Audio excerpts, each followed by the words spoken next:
तो प्यारे बच्चों, good morning.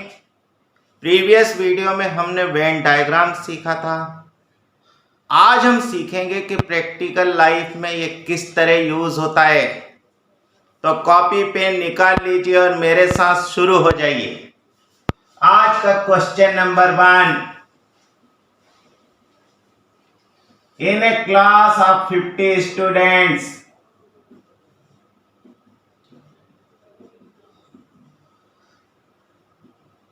"35 students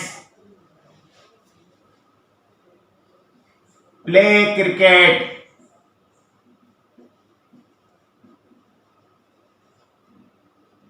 and 30 students play hockey.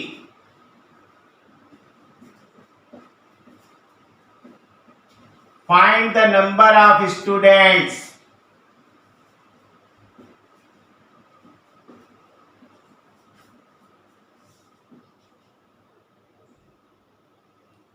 who play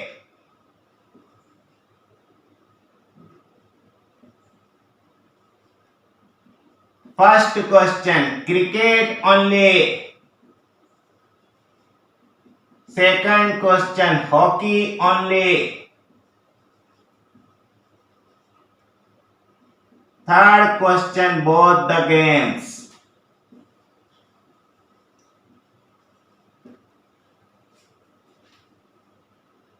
देखो, हमारे पास टोटल 50 स्टूडेंट्स थे, जिसमें से 35 स्टूडेंट क्रिकेट खेलते हैं, 30 स्टूडेंट हॉकी खेलते हैं। अगर हम क्रिकेट खेलने वाले स्टूडेंट्स का कलेक्शन C माने और हॉकी खेलने वाले स्टूडेंट्स का कलेक्शन H माने, तो डेफिनेटली ये दोनों कलेक्शन डिसजॉइंट नहीं है। अगर डिसजॉइंट होंगे तो टोटल नंबर ऑफ स्टूडेंट्स 65 होंगे, जो कि पॉसिबल नहीं है, क्योंकि हमारे पास टोटल स्टूडेंट्स कितने थे? 50 थे। तो हम मान लेते हैं कि यू सभी स्टूडेंट्स का कलेक्शन है क्लास के। C उन स्टूडेंट्स का कलेक्शन है जो क्रिकेट खेलते हैं। H उन स्टूडेंट्स का कलेक्शन है जो हॉकी खेलते हैं। तो लिखेंगे let U be the set of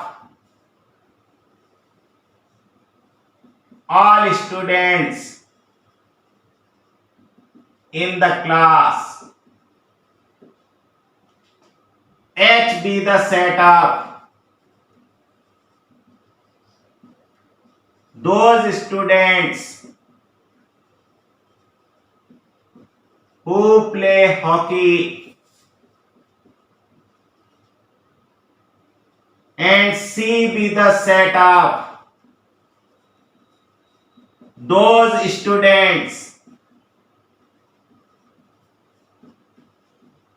who play cricket.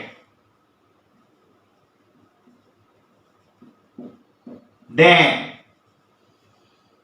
देखना, U में हमारे पास टोटल 50 एलिमेंट्स हैं। क्रिकेट खेलने वाले 35 स्टूडेंट्स हैं। हॉकी खेलने वाले 30 स्टूडेंट्स हैं। अरे अब ऐसा होने लग गया कि क्रिकेट ज्यादा खेलते हैं, पुराने जमाने में हॉकी ज्यादा खेलते थे। नेशनल गेम है भैया हमारा। चलो साहब, इसका वेन डायग्राम बनाते हैं। ये यू है, ये C है। देखो, ये दोनों सेट डिसजॉइंट नहीं है, तो ये H है। मान लिया कि यहाँ A स्टूडेंट्स हैं, या B स्टूडेंट्स हैं, या C स्टूडेंट्स हैं। देखना, इतना इतना रीजन वो सारे स्टूडेंट रिप्रेजेंट करता है जो क्रिकेट खेलते हैं। Since NC is equal to था 35, बोलो थे से, देयरफॉर एक इक्वेशन तैयार हुई कि A plus B is equal to 35। जरा इस कलेक्शन को देखो, वो स्टूडेंट हैं जो हॉकी खेलते हैं। बोलो तो हॉकी खेलने वाले कितने थे? 30 थे। सेकंड इक्वेशन तैयार हुई कि ये 30 है। एक और इक्वेशन बनाई जा सकती है। अरे टोटल स्टूडेंट्स हमारे पास 50 थे। Since NU is equal to 50, therefore लिख सकते हैं A plus B plus C is equal to 50। जरा फर्स्ट और सेकंड को देखो तो C की वैल्यू आ सकती है। Therefore C is equal to हो गया 15। B प्लस C को यहां रखो तो A की वैल्यू बन गई 20। जरा A की वैल्यू को यहां रख दो तो B की वैल्यू बन गई 15। माने ऐसे स्टूडेंट जो अकेला क्रिकेट खेलते थे वो 20 हैं। ऐसे स्टूडेंट जो दोनों गेम खेलते थे वो 15 हैं। ऐसे स्टूडेंट जो अकेला हॉकी खेलते थे वो 15 हैं। तो क्रिकेट ओनली में क्या लिखोगे? Therefore number of students who play cricket only is equal to A थे मतलब 20, number of students who play hockey only हमने C माने थे वो 15 है। Number of students who play both the games, both the games खेलने वाले student B थे वो भी 15 थे। बोलो इस तरह की प्रॉब्लम आए तो कर पाओगे कि नहीं? देखो वेन डायग्राम से ये आसानी से सॉल्व होती है। बैंक रेलवे में अधिकतर ऐसे क्वेश्चन पूछे जाते हैं, थोड़ा सा बड़ा कर दिया जाता है। देखो कैसे। तो अगला क्वेश्चन लिखेंगे,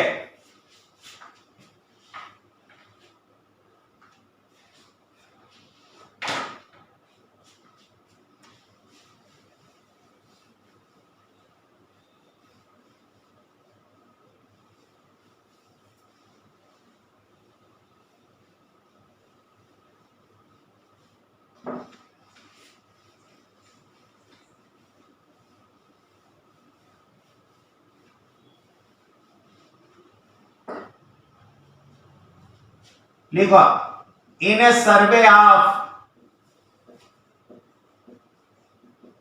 200 students it was found that the number of students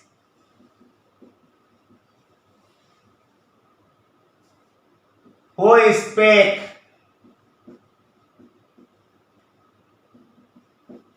Hindi are 120,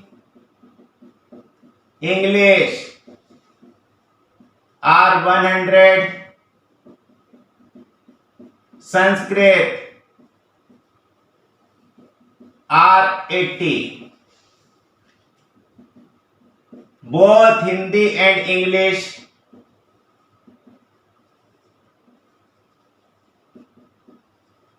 are 60. Both Hindi and Sanskrit are 30. Both English and Sanskrit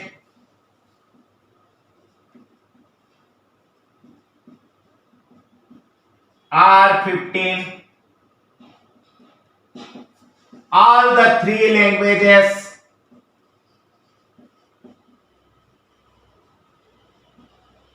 are 5. इतनी इंफॉर्मेशन हमें दी गई है। Find the number of students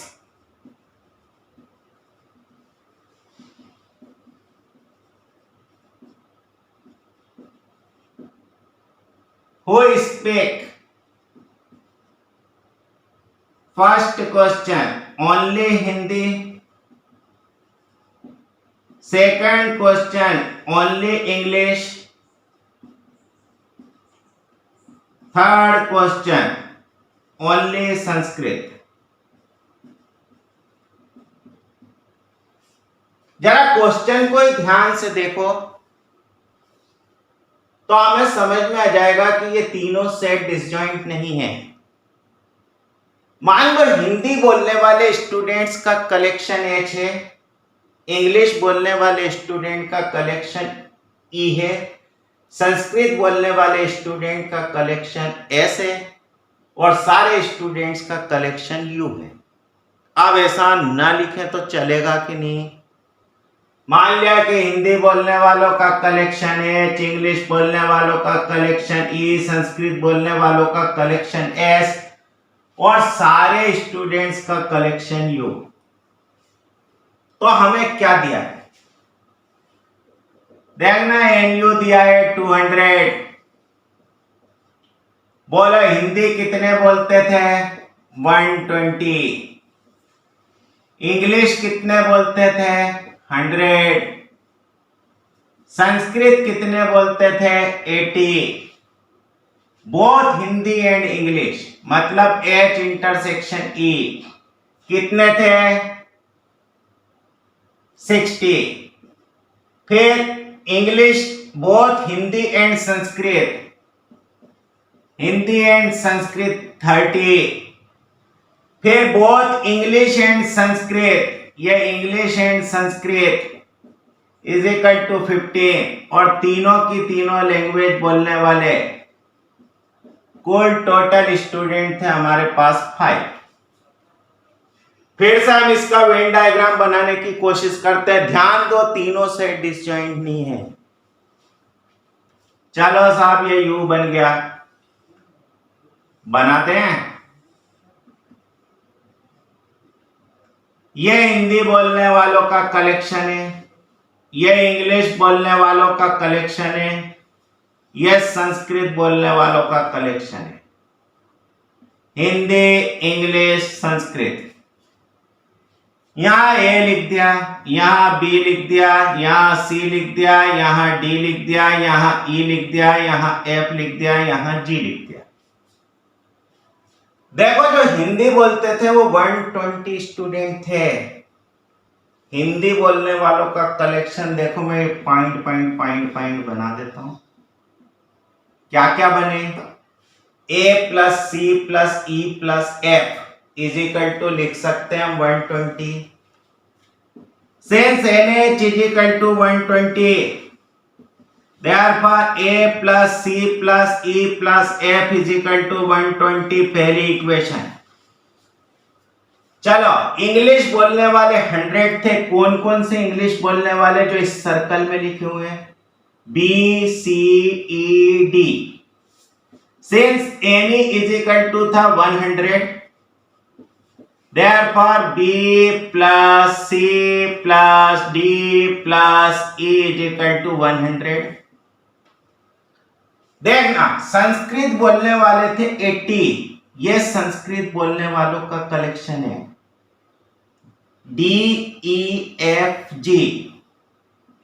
since NS is equal to हमारे पास क्या था? 80, therefore D plus E plus F plus G is equal to लिख दे 80। ये देखना, H और E के इंटरसेक्शन में C और E शामिल हैं। H और E में कितने स्टूडेंट थे? 60।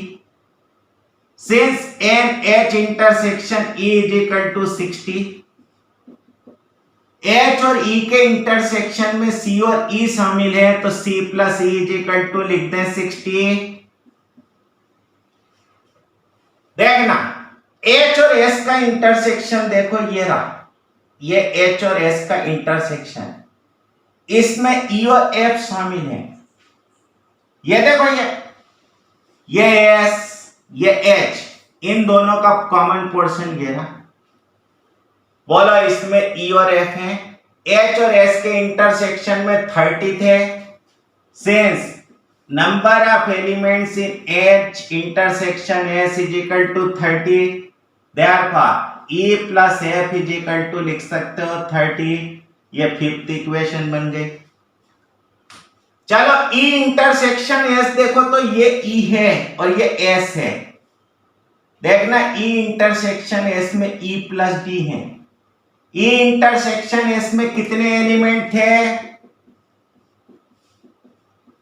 Is equal to 15। Therefore D plus E is equal to कितने हो गए? 15। ये सिक्स्थ इक्वेशन। अब तीनों का कॉमन पोर्शन ये रहा, देखना ये वाला। इसमें कितने एलिमेंट थे?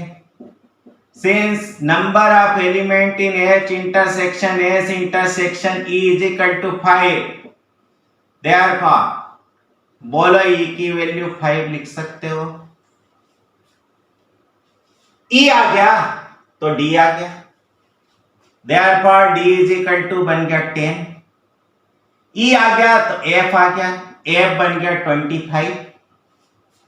देखना E है हमारे पास 5 तो C बन गया 55। बोलो बना सकते हैं।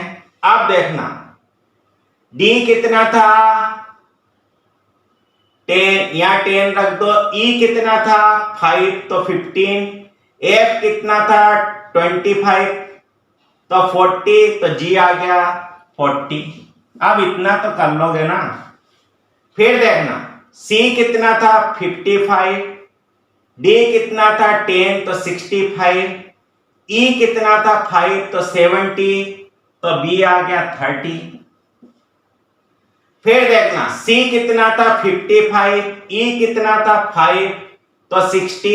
F कितना था? 25 तो 70, 80, 85, तो A इज इक्वल टू कितना हो गया?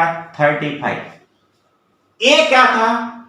वो स्टूडेंट थे जो सिर्फ हिंदी बोलते थे, तो लिखना 35।